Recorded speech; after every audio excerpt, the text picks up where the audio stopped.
O que é graça, pastor Samuel? A graça é tudo, irmãos. Porque a graça, irmãos, não é o que nos é feito posteriori. A graça é, a princípio, o simples existir.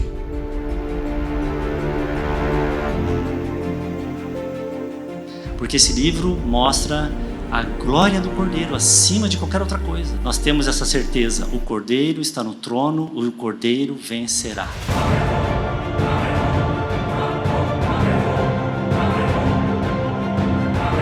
Nós esperamos, aguardamos a esperança da justiça que provém da fé. Como é que nós vamos ter acesso a essa esperança? Por intermédio da fé.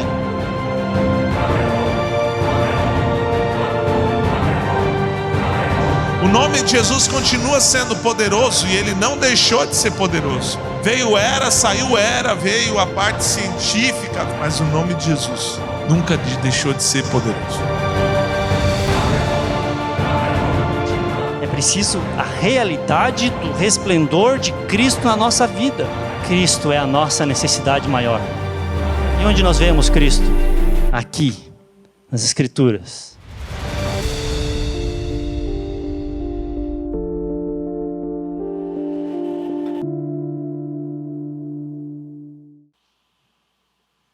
Paz, graça e paz, tudo bem?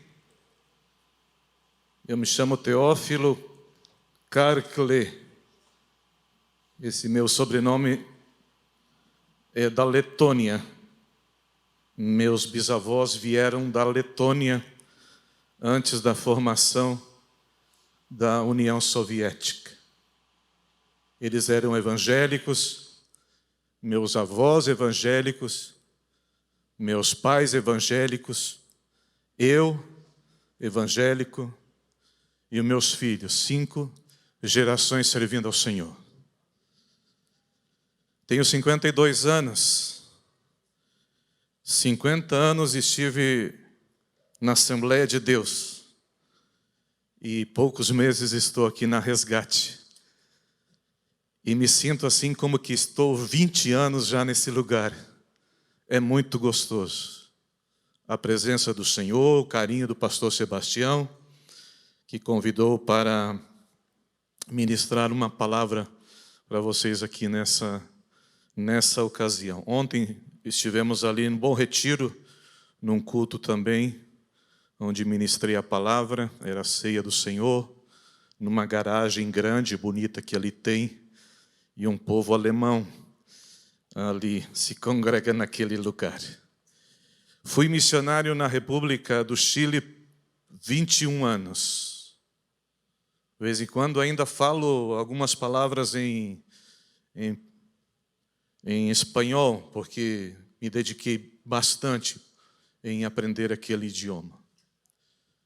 Eu fui para lá no ano de 1991. Eu tinha 21 anos de idade. Eu nasci num lar evangélico, como disse. Dos meus 10 anos aos 17, eu li a Bíblia 10 vezes de capa a capa, com uma fome muito grande de conhecer a Bíblia.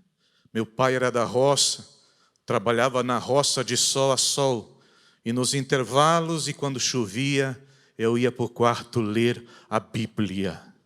E eu não só lia a Bíblia, eu pesquisava e anotava nos cadernos. Eu quero saber quantas frutas tem na Bíblia, quantas ferramentas, quantos reis, quantos sacerdotes, quantas cores, quantos números 7 tem na Bíblia, e anotava em cadernos e mais cadernos.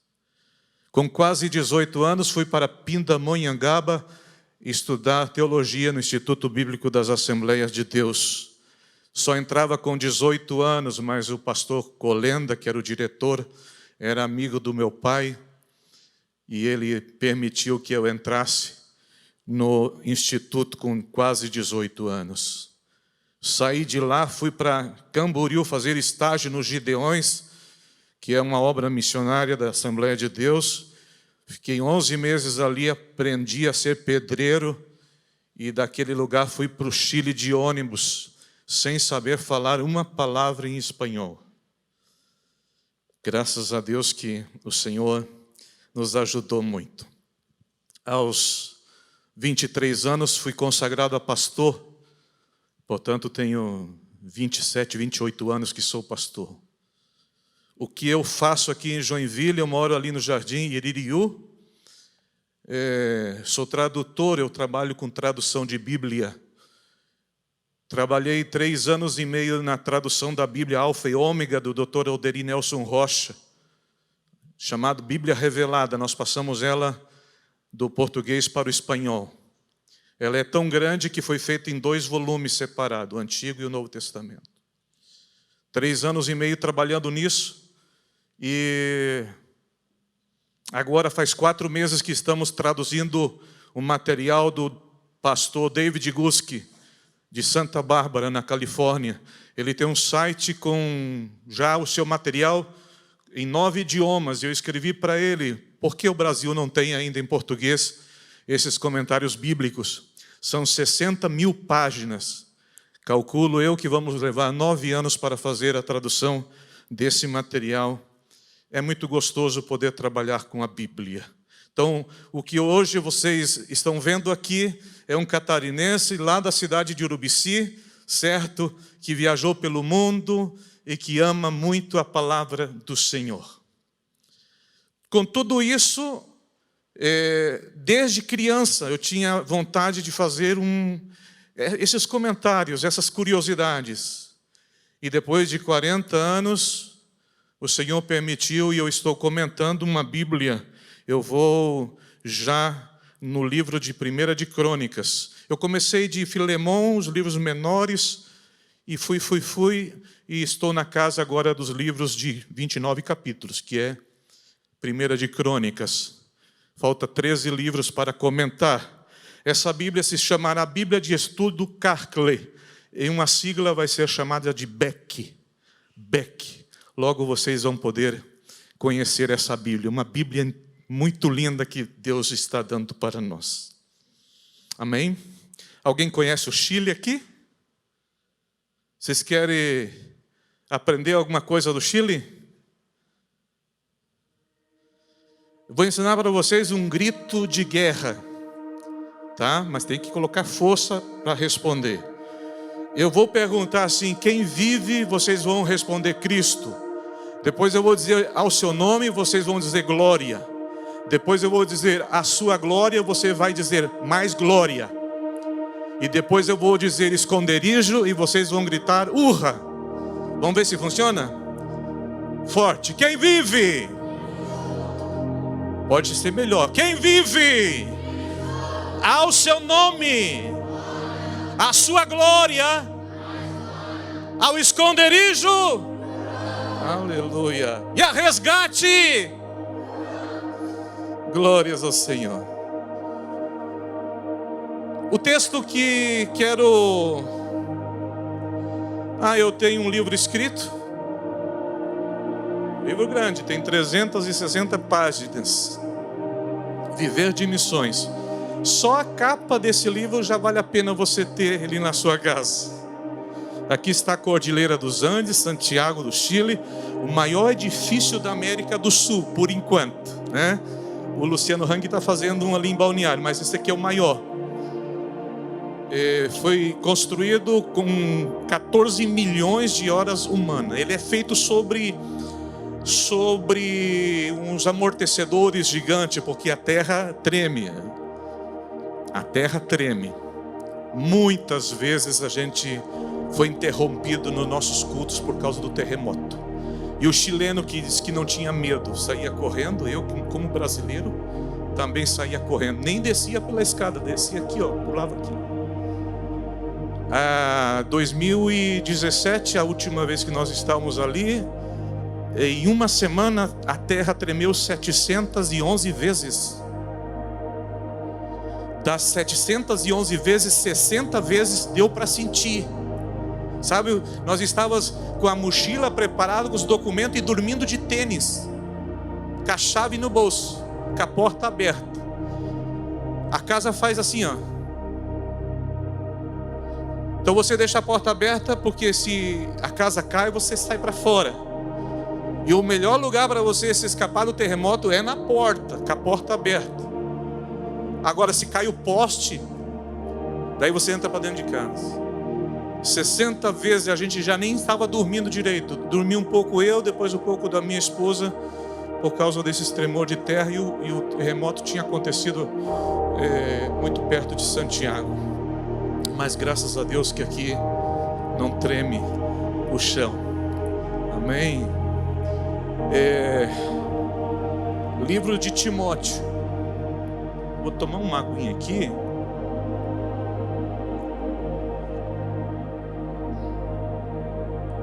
Uma dica para vocês: todos os livros com T, eles estão juntos. Veja se não é verdade. Tessalonicenses, Timóteo e Tito. Aí você nunca mais vai se esquecer. Todos aqueles livros que terminam com Senses estão juntos também. Filipenses, Colossenses e Tessalonicenses. Então o livro já foi lido aqui nessa noite. Capítulo 3.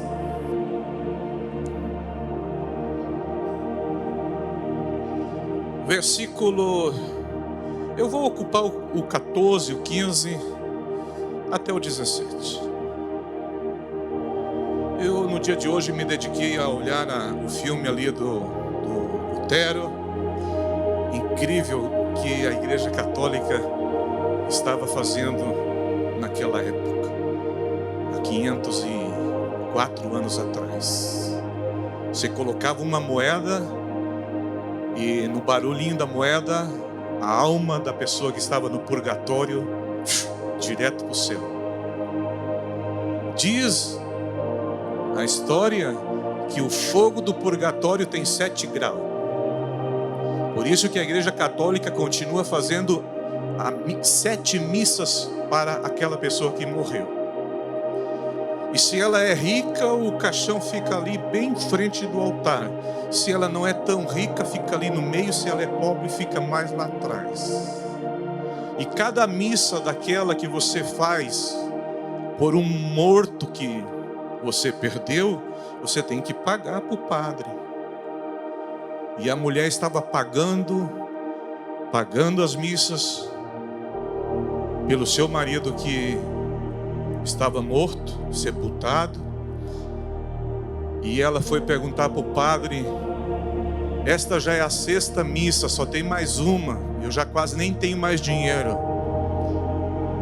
O padre disse: olha, o teu marido está com um pé no purgatório e outro pé já está no céu, está quase saindo.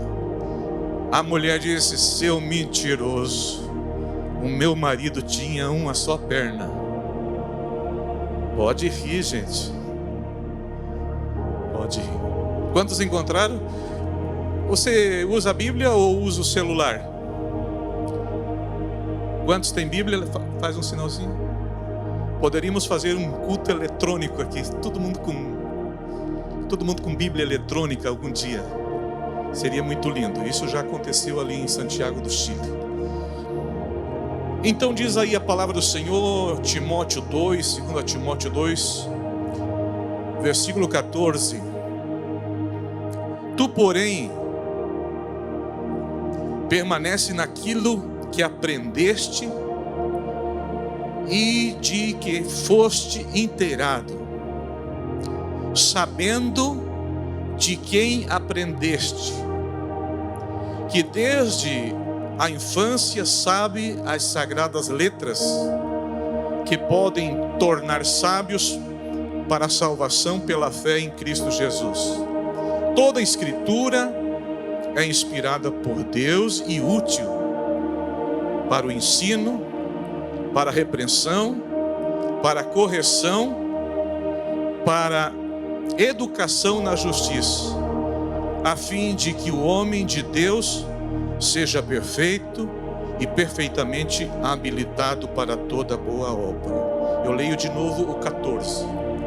Tu, Timóteo, porém, permanece naquilo que aprendeste e de que foste inteirado, sabendo de quem aprendestes.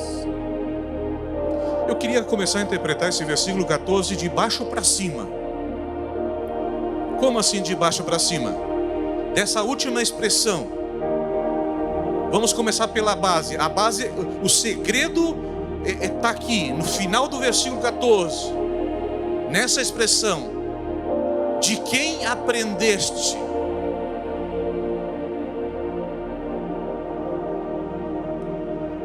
De quem Timóteo aprendeu? E vamos ver de quem que ele aprendeu. No primeiro capítulo do mesmo livro, versículo 5 do capítulo 1, diz assim. Vamos completar um pouco o versículo 3 para ficar mais completa a ideia. Dou graças a Deus, a quem desde os meus antepassados sirvo com consciência pura, porque sem cessar me lembro de ti nas minhas orações, noite e dia. Lembrando das tuas lágrimas, estou ansioso por ver-te, para que eu transborde de alegria. Pela recordação que guardo de tua fé sem fingimento, a mesma que primeiramente habitou em tua avó Lóide e em tua mãe Eunice, e estou certo de que também em ti. Então aquela perguntinha que eu fiz ali, que eu disse que nós ia interpretar de baixo para cima, que diz aí, sabendo de quem o aprendeste. Então a primeira resposta é: Timóteo aprendeu da sua vó. Como eu já falei aqui, meus bisavós eram evangélicos. Eu não conheci eles, eu conheci os meus avós. Eles nasceram no Brasil. Por parte da minha mãe, ele veio da Alemanha, escapado da guerra. Por parte do meu pai, vieram da Letônia. Os meus avós, eu não lembro eles terem me ensinado nada. Eu já sou avô, eu tenho um neto já de 4 meses e um que está por chegar. Eles moram em Criciúma. Meus 3 filhos são chilenos, moram em Criciúma. Não lembro de ter aprendido nada dos meus avós. Meus avós não era de pegar a gente no colo e contar história como os avós mais atuais agora, que tratam seus netos assim com carinho. Mas uma avó minha, mãe do meu pai, chamada Nina, ela morreu na escola dominical no domingo, dentro da igreja, ajoelhada. As pessoas que estavam ajoelhadas do lado da irmã Nina, nesse caso a minha avó, bateram no ombro dela e minha avó já não estava ali, havia partido para a eternidade. A mãe da minha mãe, que eu disse que veio da Alemanha e falava alemão, nos seus últimos dias, ela cantava assim: Lass die Liebe Sonne scheinen. Deixa a luz do céu brilhar. Ela não me ensinou nada, mas ela morreu cantando: deixa penetrar a luz. O marido dela, o meu avô, João Zeber, quando a minha irmã mais velha foi ver ele no hospital, diz que olharam pelo buraquinho da fechadura, o meu avô estava brilhando dentro do quarto. Eles não me ensinaram nada, mas eu sei que eles eram homens e mulheres de fé. Meu pai já faleceu faz 13 anos. Ele era músico ali na igreja, na Assembleia de Deus de Urubici. Ele tocou 50 anos e meio seu instrumento, um trombone. 3 trombones ele gastou durante os 50 anos e meio. Havia perseguição na igreja naquela época. Uma vez meu pai tocando numa praça pública, ele ganhou um soco e o trombone voou. Ele tomou o trombone, limpou o bocal e continuou tocando. Eles iam com uma Fusca daquelas de 1960 fazer o culto, e e até a Fusca tomar embalo depois do culto, as pessoas vinham com cavalo e dando com chicote no carro da igreja. E quando aquele carro fraco tomava velocidade, eles atiravam com o revólver no carro. Meu pai nunca morreu, sempre servindo ao Senhor. Meu pai era um excelente professor da escola bíblica dominical. Ele começava a estudar a lição de domingo na segunda-feira, uma semana toda estudando. Fazíamos o culto doméstico. O que é? Ficar sentado em volta da mesa, ler uma porção da palavra e fazer uma oração. Ninguém saía da mesa, todo mundo esperava, todo mundo comia só depois dessa oração. Eu era pequeno, eu lembro que minha mãe, ali em Urubici fazia muito frio, ela colocava debaixo do banco um casacão que ela tinha, e eu deitava no casacão, e eu tomava café com leite na mamadeira. Eu lembro disso. E com aquela mente que o Senhor tinha me dado, aos 10 anos, o pastor pregava e eu memorizava. Eu lembro das pregações quando eu tinha 10 anos de idade. Pastores que eu poderia citar o nome aqui, que o pastor Sebastião também conhece, mas não faz o caso.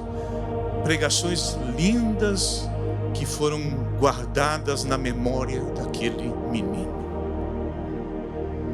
Então, de quem aprendeste?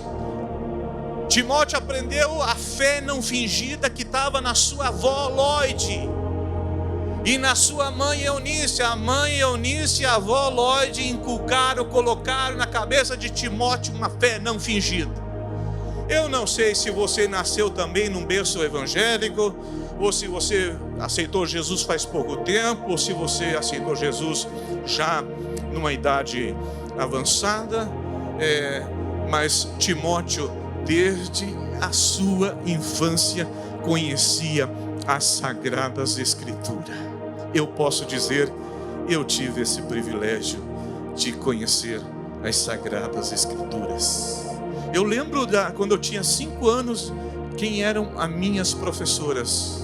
Priscila Paigle, minha primeira professora. Eu lembro, ela contava histórias com flanelógrafo. É um tecido assim que colava atrás da figurinha e colocava no quadro, ficava colado ali. Ah, que tempo maravilhoso. Eu fui crescendo e havia classe para pequenos, maiorzinhos, adolescentes, e foram me mudando assim para a classe já mais dos mais maiores, porque eu sabia mais do que o professor algumas vezes, porque eu estudava a palavra do Senhor. Para responder pergunta da Bíblia, eu sabia todas elas.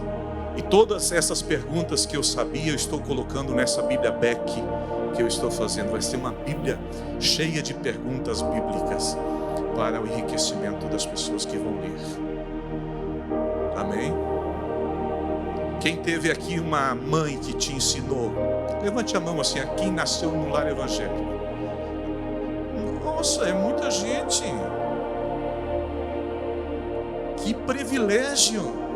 Eu não conheci o mundo, eu nunca me desviei. Meu nome é Teófilo. Imagina eu me desviar e ir lá numa discoteca, lá não sei aonde, num bar lá, e o cara perguntar como é que é o teu nome. Eu ia ter que dizer que o meu nome é Teo, porque eu não ia conseguir dizer que o meu nome é Teófilo, porque eles iam rir de mim e dizer, esse nome é grego. Esse nome é grego e é bíblico. E vai que tem algum desviado ali e vai perguntar o que tu está fazendo aqui. Então eu nunca me desviei. Ninguém da minha família se desviou, porque alguém semeou a palavra. Então valorize essa semente que foi plantada. Você que vai se casar, você que vai ter filho, inculque desde pequeno na cabeça desse menino. Faça como eu estou contando aqui. Fizeram um concurso na igreja, quem memorizava os livros da Bíblia. Com 10 anos eu aprendi e me esqueci. Não, Gênesis, Êxodo, Levítico, Número, Deuteronômio, Josué, Juízes, Ruth, Samuel, Reis, Crônicas, Neemias, Esté, Jó, Salmo, Provérbio. Digo de trás para frente, de frente para trás. Me deram uma Bíblia porque eu ganhei o concurso. Como foi bom. Não havia internet. Meu pai tinha uma pequena enciclopédia de Orlando Boyer. Eu olhava aquelas figuras de Israel, aquelas imagens. Eu ficava olhando aquela pequena enciclopédia bíblica com fome da palavra. Estou respondendo com isso? Aprendeste de quem foste inteirado. No capítulo 3 do mesmo livro, para vocês não terem muito cansaço aí com a mão para virar, capítulo 3, versículo 10, olha que lindo. Tu, gostoso, né, dizer, tu, porém, tens seguido de perto, olha só o que Paulo está dizendo, tu tens seguido de perto o meu ensino. Conte aí com os dedos. Você, moça, aqui podia contar para mim as virtudes aqui. Meu ensino, faz assim, 1. Pois eu vou perguntar quantas são. Procedimento, beleza. Propósito, fé, 4. Longanimidade, amor, perseverança, perseguições e sofrimento. 9. O 9 é o número da verdade, sabia? O número da verdade. Eu gosto muito de numerologia bíblica.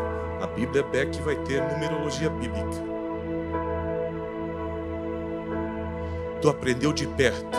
Primeiro foi a Lloyd, foi a Eunice, a base, o segredo de Timóteo, ter uma fé não fingida, foi esses professores. Aprendeu de perto o meu ensino. Aleluia. E lá quando se faz o culto da ceia do Senhor, Paulo diz, aprendei de mim. O que eu aprendi do Senhor eu vou compartilhar. Aprendeu de perto meu ensino. Procedimento, propósito, fé, longanimidade. O que é longanimidade? Uma definição bem gostosa. É a largura do ânimo. Longanimidade é a largura do ânimo. Deus é longânimo. Ele não se ira muito rápido, com muita frequência. As minhas perseguições, versículo 11, e os meus sofrimentos, naufrágio e açoite. Versículo 12, Paulo diz, quem quer viver piedosamente, piedoso significa santo, pio, santo. Esses foguetes eu sei que é o vizinho ali que está ganhando. Querem viver piedosamente em Cristo Jesus, serão perseguidos. Versículo 13. Mas os homens perversos e impostores irão de mal a pior. Você conhece uma pessoa ruim? Pessoas que eram da igreja e se transformaram tanto, saíram para fora, ficaram rebeldes. Essas pessoas cada vez ficarão pior. Não perda tempo, não perda a sua energia ouvindo esses canais dessas pessoas que falam essas loucuras, essas aberrações. Te deleita com a palavra. Na minha casa todo dia ouço música em espanhol. É um universo muito grande de músicas em espanhol. Ouço pregações em espanhol. Então, primeiro quem ensinou Timóteo foi a avó, segundo foi a mãe, terceiro foi Paulo. E Paulo chega a chamar Timóteo de seu filho na fé, educou ele, ensinou ele. Aleluias, glórias a Deus. E ele vai dizer aqui no versículo 16, e toda a escritura, é isso o tema que vocês estão estudando, toda a escritura, só a escritura é inspirada por Deus. A Bíblia aberta é a boca de Deus, não toda, Por que não toda? Porque tem aqui Tomé falando, tem aqui a jumenta falando, em Jó capítulo 9 tem um fantasma falando, dali tem aqueles 3 amigos de Jó falando, que só criticava, murmurava Jó. Mas se você abrir assim, em qualquer parte, e colocar o dedo, possivelmente Deus vai falar contigo. E você devia fazer isso todos os dias. Eu recebi um convite antes de sair do Chile, de um senhor que trabalhava no consulado chileno. Eles precisavam de uma pessoa para dar atenção espiritual ali no consulado, visitar hospitais e presídios. E eu disse, eu vou ver se é da vontade do Senhor. Eu abri em Ezequiel e peguei uma frase que dizia: esta porta estará fechada. Eu fechei a Bíblia e agradeci o emprego e não fui trabalhar como diplomata no consulado chileno ali no Brasil, consulado brasileiro no Chile. Esta porta estará fechada. Agora, eu sei que é um perigo muito grande, porque você pode abrir ali entre Mateus e Malaquias e tem umas folhas em branco ali. Às vezes, antigamente tinha 4 folhas brancas representando 400 anos de silêncio. Você coloca o dedo ali e Deus não falou nada contigo. Ou então você coloca lá em Judas se enforcou, lá e faz o mesmo, daí não dá certo. Então o que é que eu criei? 12 temas estou abordando na Bíblia Beck, e um deles vai ter uma letra M com um círculo de motivacional. Então você não vai abrir assim de qualquer maneira, você vai buscar aonde tem esse M, que é um versículo motivacional.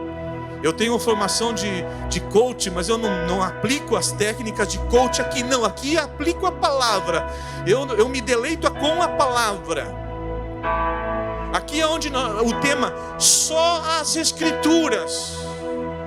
Só as Escrituras. Olha só como era horrível naquela época. A missa era a ladainha, essa é a palavra verdadeira, a ladainha, a missa. A leitura da Bíblia era feita em latim e de costa para o público. Ninguém entendia nada. A Bíblia era só interpretada pelo Papa, só interpretado pela igreja, só interpretado pelos bispos. E eles então davam a interpretação que eles queriam dar.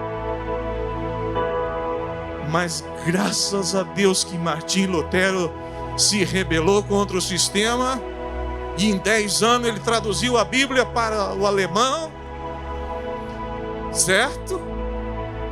E nós estamos agora, dia 31, celebrando 504 anos. Ele disse só a Escritura, não precisa agregado, não precisa interpretação extra de ninguém. Você mesmo pode ler a Bíblia e entender a Bíblia. A Bíblia interpreta a própria Bíblia, e o Espírito Santo fala contigo. Eu creio que vocês têm experiência nisso. Nós estamos num momento que está havendo uma teologia chamada a teologia da emoção. Eu sinto um arrepio. Eu sinto assim um calor. Eu sinto uma vontade de voar. Tem igrejas por aí que estão voando, fazendo cachorrinho. Teologia do sentimento, das emoções. Só correm atrás disso. Tem outros lugares que correm só atrás de revelação, de profecia. Tem uma cidade aqui em Santa Catarina que tem um evento grande e que os profetas armam uma barraquinha e fica sentado dentro da barraquinha dando consulta espiritual e uma caixinha ali para depositar 50, sei lá, 100 reais, e sai dali com a revelada, sai dali com a profecia, profecias a granéis. A verdadeira profecia é a Bíblia, é a palavra do Senhor, só a palavra do Senhor. Eu morei um tempo em Brusque. Ali em Brusque tem um doutor chamado Dr. Jonas Paigle. Ele é meu primo. E ele foi prefeito da cidade um tempo. Me convidou, tinha uma obra de reabilitação de drogados. Que trabalho difícil, que eu não tinha ideia de como cuidar de pessoas dependentes químicas. Mas ele queria que Deus falasse para confirmar. Ele comprou um carro para mim, ia comprar até uma casa. Comprou meus móveis e queria que eu ficasse ali. Ia abrir um escritório no centro de Brusque para dar atendimento e tinha que fazer. Eu lá no centro, no morro, fazia culto de manhã, de manhã e de noite, manhã e de noite, manhã e de noite, manhã e de noite. Preguei e preguei. E aí ele disse: olha, lá em Itajaí, na casa da irmã Periquita, tem uma irmã lá que profetiza. A gente veio de Brusque a Itajaí para receber uma revelação. Chegamos na casa da irmã Periquita, olha o apelido dela. A casa estava lotada.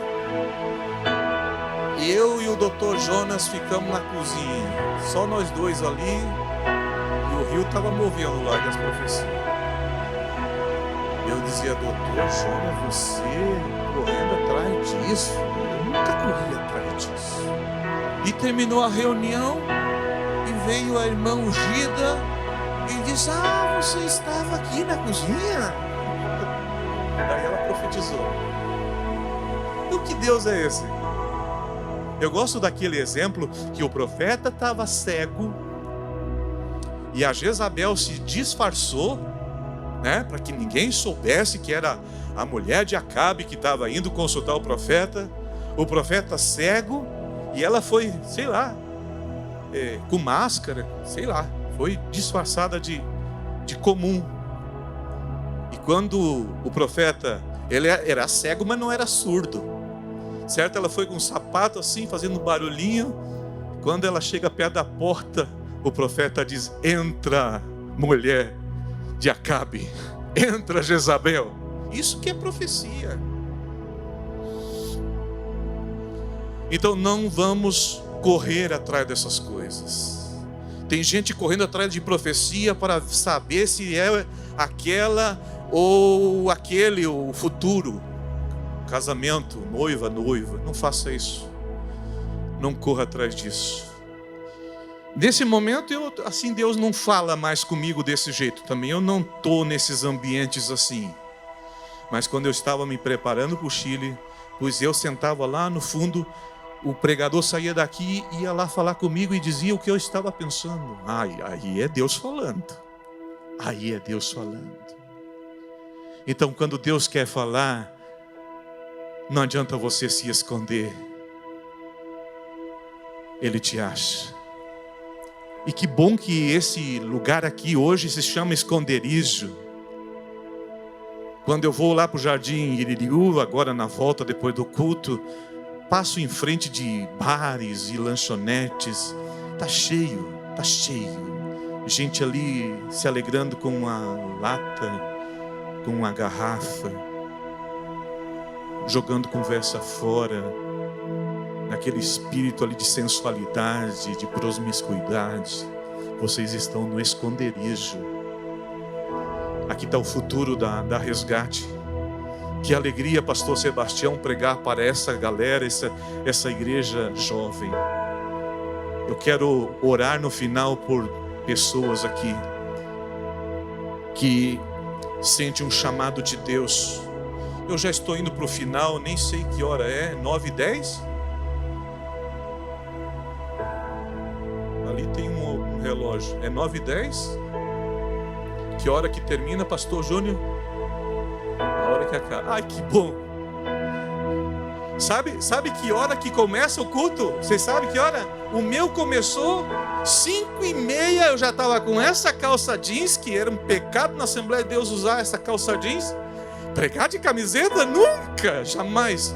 E esse sapato tênis aqui, eu coloquei ele 5h30, esperando o pastor Sebastião, que foi me buscar. Porque a minha carteira de motorista, estou fazendo ela e não me entregaram ainda. Quando você está colocando o sapato ali, começa o teu culto.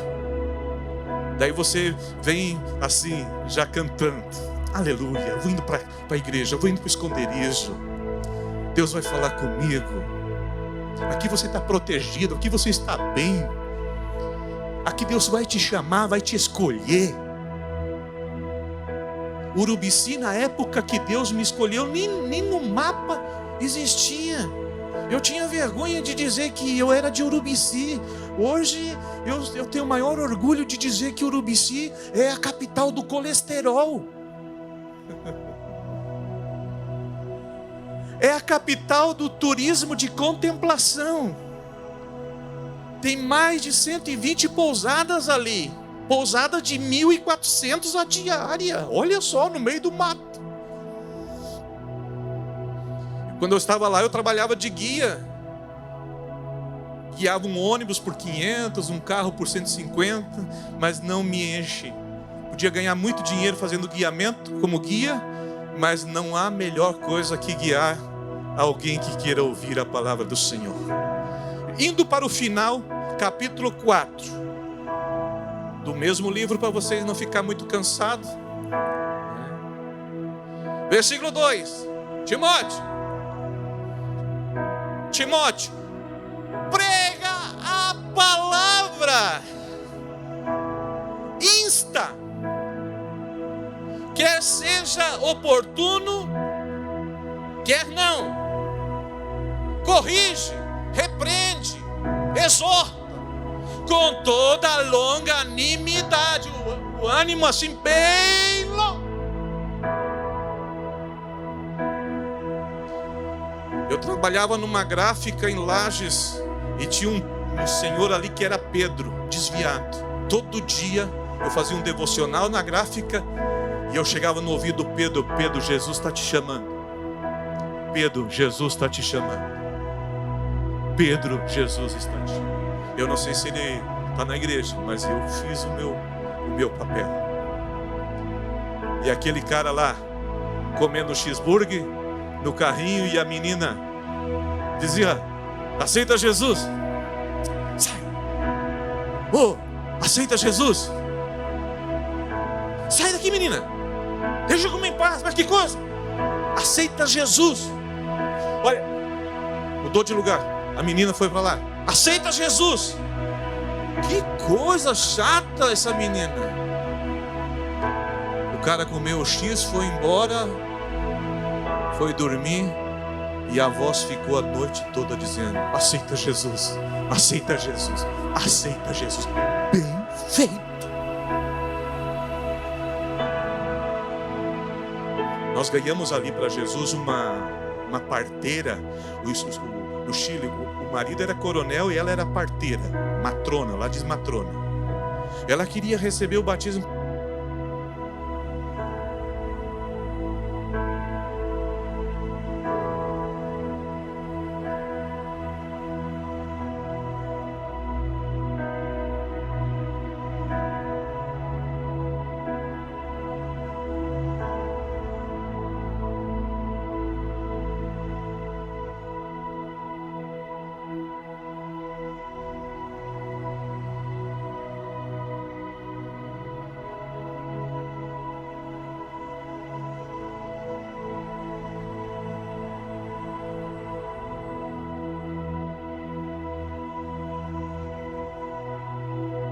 Apesar da minha desanimada, o outro disse assim: põe a pilha! Diga para ele: põe a pilha, diga, todo mundo junto. Aleluia. Prega a palavra. Tem algum pregador já aqui? Um? Ai, meu Deus do céu. Olha, versículo 3: pois haverá tempo que não suportarão a sã doutrina.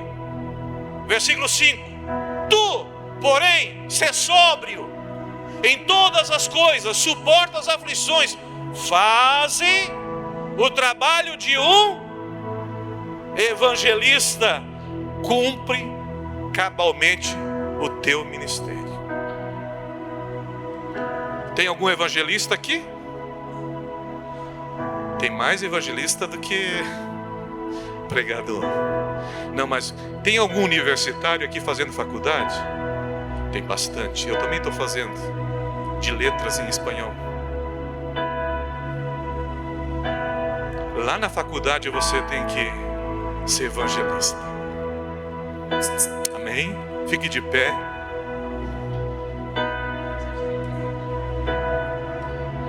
Eu não sei se cabe, mas eu vou fazer algo maravilhoso.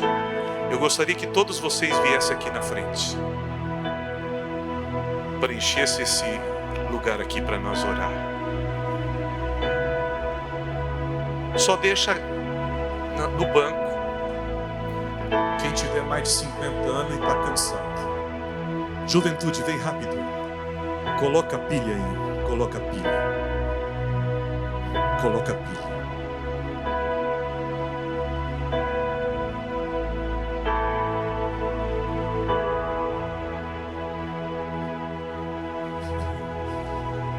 É que o pastor usa pilha alcalina, Duracell. Não, vem todo mundo, vem todo mundo. Quem não vem, o diabo... Ah, tá vendo que não veio? O diabo deve ter um ódio grande de vocês também, muito grande. Mas faz assim para ele, ó.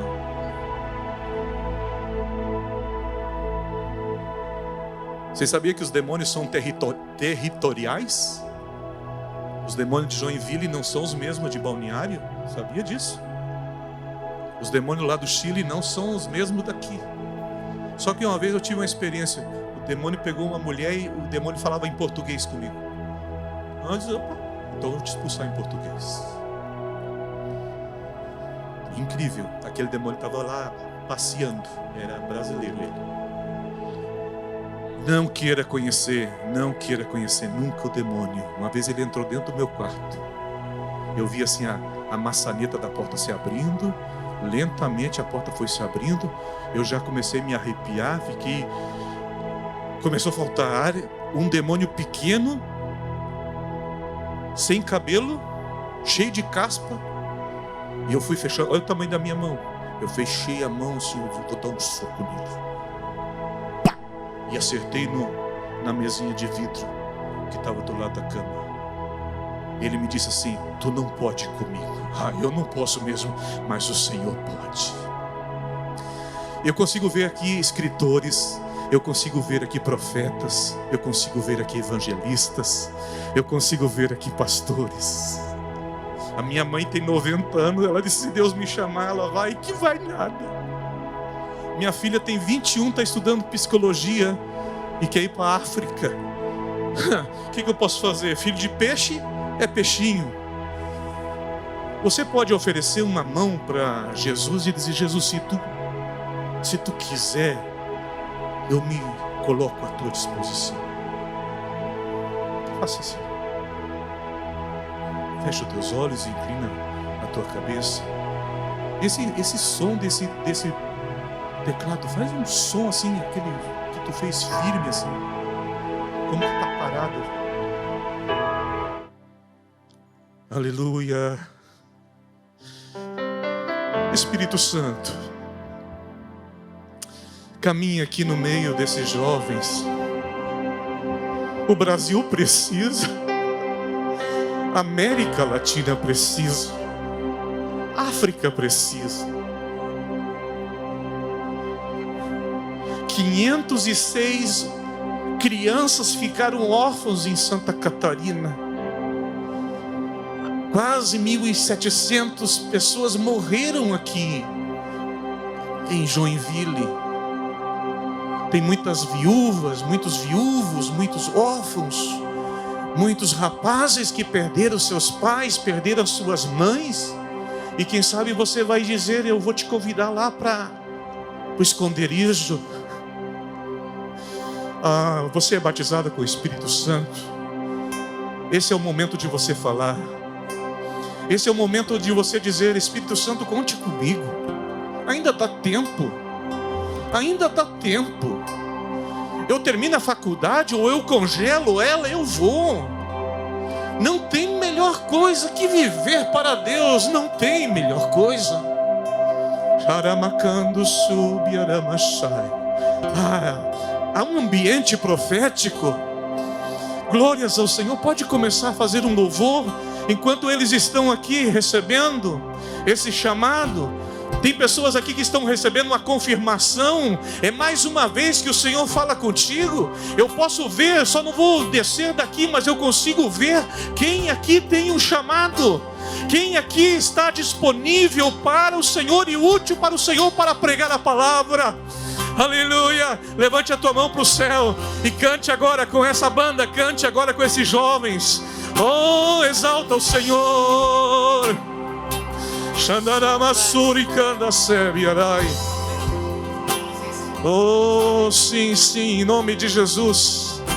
Em nome de Jesus, em nome de Jesus. Eu quero ir, eu não deixei de ser missionário. Eu não deixei, eu vou continuar sendo, eu vou continuar traduzindo as Bíblias. Eu quero levar essa Bíblia, não é para fazer dinheiro, é para levar para a África. Eu quero entregar para aqueles africanos ali uma cópia da Bíblia. Aleluia. Oh, quem sabe você vai ser um compositor, quem sabe você vai ser um escritor. Receba a unção agora do céu, levante a mão, receba do céu.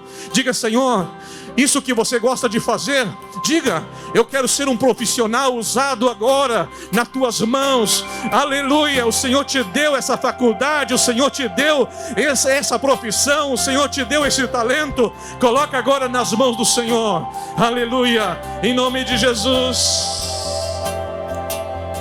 Em nome de Jesus, Pastor Júnior.